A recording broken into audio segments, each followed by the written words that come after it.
제가 지금 배우자 외도 현장을 발각했는데 변호사님 빨리 오세요 이러시는 거예요. 배우자의 외도랑 폭행 증거를 잡았습니다. 그러니까 재산분할 다 제 앞으로 해주세요 이렇게. 네, 안녕하세요. 최윤아입니다. 오늘 최윤아의 슈필라움 이제 세 번째 이야기인데요. 오늘 제가 하고 싶은 이야기는 정말 또 여러분들이 많이 질문해 주신 것 중에 하나인데, 변호사님, 드라마 속 변호사랑 실제 변호사랑 어떻게 달라요? 이거 진짜 많이 물어보시거든요. 그래서 오늘 제가 드라마를 보면서 이건 진짜 실제 변호사랑 너무너무 다르다. 이건 좀 아닌데? 라고 생각했던 거 5가지 말씀드리겠습니다. 첫 번째, 이혼 서류에 대한 것입니다. 지금 드라마를 본 세월을 생각하면 사실은 30년이 넘을 거예요. 그런데 30년 동안 고쳐지지 않고 반복되는 것이 있으니 그게 바로 드라마 속에 나오는 이혼 서류입니다. 우리가 실제 이혼을 할 때에는 협의 이혼 의사 확인 신청서라는 거를 제출하는데요. 그건 이제 두 사람 부부의 인적사항 같은 게 가로로 이렇게 나와 있어요. 그걸 제출하면 1달 또는 3달 이 숙려기간이 지나고 나서 의사를 최종적으로 확인을 하고 이혼에 이르게 되는 건데, 드라마 속에서는 항상 협의이혼 신고서가 등장합니다. 신고서는 배우자 두 사람이 세로로 이렇게 칸막이가 되어 있어서 이쪽 한쪽을 내 이름이랑 인적사항 채우고 한쪽을 배우자의 인적사항을 채우는데, 드라마에서 보면 항상 내 거 채웠으니까 당신 채워 이렇게 말하거든요. 그런데 그 서류를 보면 항상 이혼 의사확인 신청서가 아니라 이혼 신고서입니다. 이혼 신고서라는 것은 우리가 협의 이혼 의사확인 신청서를 내고 그의 숙려기간을 거쳐서 이혼이 다 마무리되었을 때 이제 구청에 신고를 할 때 내는 서류인데요. 그러니까 이혼을 할 때 거치게는 마지막 서류인 거죠. 더 최종적인 서류가 초창기에 이제 이혼을 준비할 때 서류인 것처럼 드라마에 많이 등장하곤 합니다. 혹시 이 영상을 보시는 드라마 제작 관련 작가님, PD님들, 제작사분들 계시면 꼭 이것 좀 고쳐주셨으면 좋겠어요. 드라마 속에서 이혼을 하실 때 이혼 신고서가 아닌 협의 이혼 의사 확인 신청서를 제출해야 한다는 것을요. 30년 동안 이게 바뀌지 않은 거 보면 제가 말을 해야겠다 라는 생각이 들어서 이렇게 카메라를 켜게 됐던 것입니다. 두 번째는요, 변론 방식입니다. 물론 이건 드라마적으로 이걸 표현하려다 보니 어쩔 수 없는 부분이고 아무래도 이게 바뀌기는 어려울 것 같아요. 그런데 드라마를 보는 시청자분들이 실제로 법원에서, 법정에서 사건을 저렇게 진행하는구나 라고 알고 계실 수 있어서 이거는 참고적으로 말씀을 드립니다. 드라마 속에서 보면 대부분 이렇게 구두 변론을 많이 하거든요. 자, 판사님, 제 얘기를 들어보세요 하면서 막 주구장창 얘기를 하고 정말 막 감정에 호소하는 말하기를 막 여러 진짜 막 시간에 걸쳐서 하면은 막 다들 감동하고 판사님의 마음이 바뀌어서 어떤 극적인 판결에 이르는 그런 장면이 굉장히 꽤나 자주 등장을 하는데요. 실제 재판은 전혀 이런 분위기가 아닙니다. 아마 법정에 가보신 분들은 드라마 속 법정과 실제 법정이 많이 다르다는 걸 알고 계실 건데요. 물론 실제에서도 어느 정도 좀 고성이 오간다거나 감정과 관련된 이야기가 오가기도 합니다. 아무래도 사람이 하는 일이고 싸움이다 보니까요. 그런데 실제 재판은 시간이라든 게 정해져 있고 판사님 한 분당 맡고 계신 사건이 굉장히 많기 때문에 대부분 서면으로 당사자들의 주장과 입증을 먼저 접하고 실제 재판에서는 주요 쟁점만 뽑고 이거에 대한 근거는 무엇인가 이렇게 진행이 됩니다.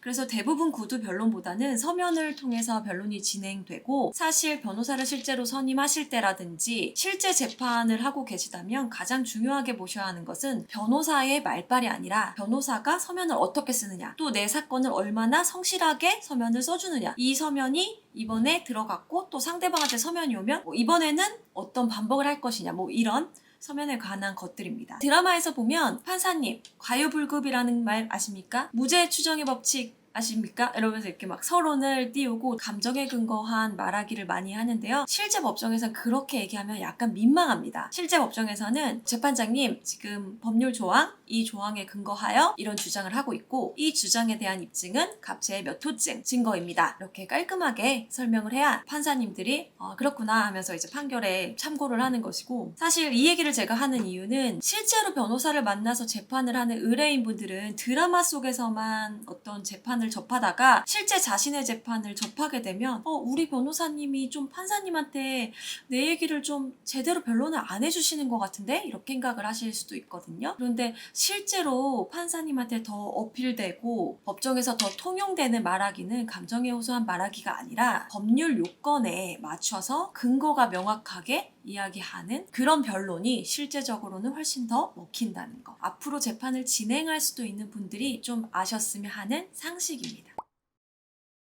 네, 세 번째는 증거 채집에 대한 것인데요. 드라마에서 보면 변호사들이 약간 수사기관처럼 막 증거를 찾아 나서거든요. 아니요, 수사기관도 사실 그렇게까지 하지 못합니다. 예를 들면 예전에 어떤 드라마에서 사건의 어떤 증거를 찾기 위해 변호사 2명이 막 당사자, 상대방을 찾아다니고 쫓아다니고 잠복하고 이런 장면들이 굉장히 많이 등장을 했었어요. 그때 저희 의뢰인분들께서는 그 드라마를 보시고 저한테 오셔서 법무법인 태성에서 이런 거 다 해주시죠? 이혼 전문 변호사님들이 다 따라다니면서 이런 거 증거 잡아주시죠? 이렇게 많이 얘기를 하셨었거든요. 저희가 그때 굉장히 설명하느라고 좀 힘들었던 적이 있었습니다. 이게 저희가 안 해드리는 게 아니라 기본적으로 증거를 채집하는 일은 변호사의 업무가 아닙니다. 변호사는 당사자에게 어떤 증거가 재판에서 필요하다, 어떤 걸 가져오시면 본인에게 굉장히 유리하시다, 이런 상담을 해드리고 증거를 실제로 가지고 오시는 것은 당사자의 일이라는 거. 그래서 레인분들이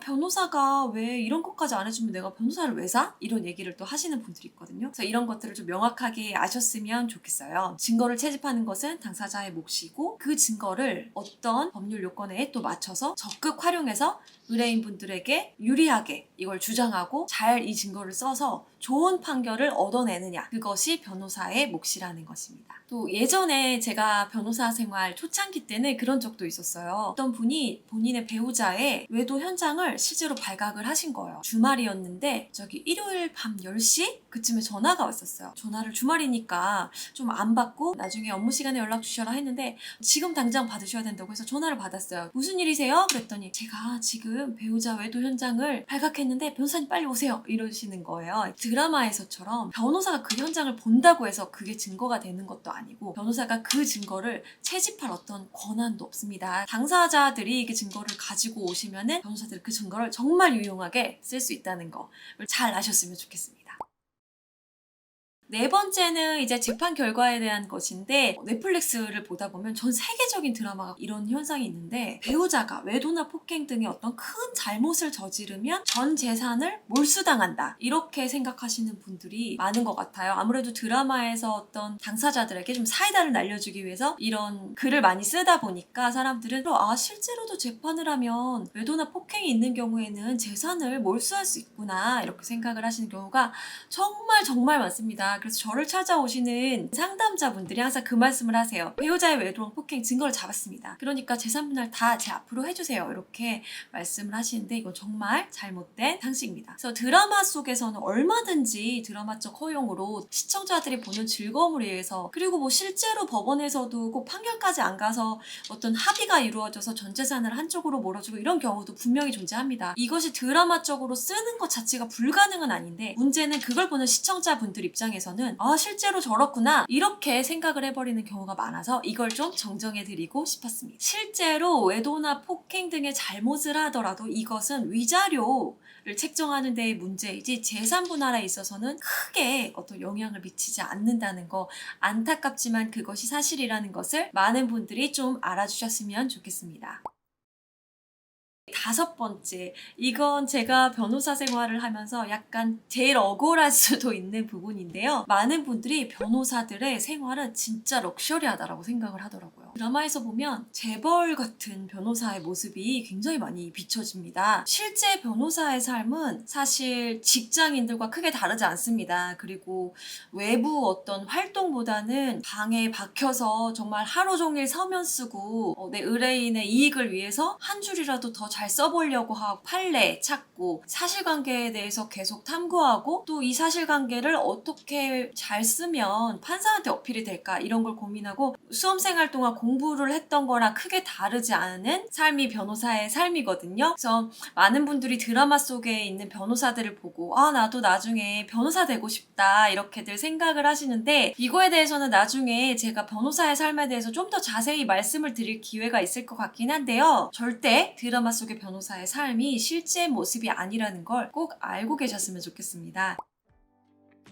네, 오늘은 이렇게 드라마 속 변호사와 실제 변호사가 어떻게 다른지 5가지 정도 나눠서 설명을 드려보았습니다. 항상 별일이 없었더라면 그게 얼마나 행복한 하루였는지 자기 전에 한번 곱씹을 수 있었으면 좋겠어요. 저는 매일매일 별일이 있으신 분들만 보다 보니까 정말 아무 일 없는 날을 지루하거나 권태로운 시간으로 생각을 안 하게 되고, 정말 아무 일 없이 하루가 간다는 것이 정말 행복한 거구나, 이걸 12년째 매일매일 깨닫고 있는 것 같습니다. 여러분들께도 말씀드리고 싶었고요. 채윤아의 슈필라움, 아직 영상이라든지 음성 같은 게 좀 많이 부족하실 수 있을 것 같아요. 저도 조금씩 틈틈이 즐겁게 고민하고 공부하면서 점점 발전시킬 거니까 좀 지켜봐 주시고, 또 다음 4번째 영상으로 찾아뵙겠습니다.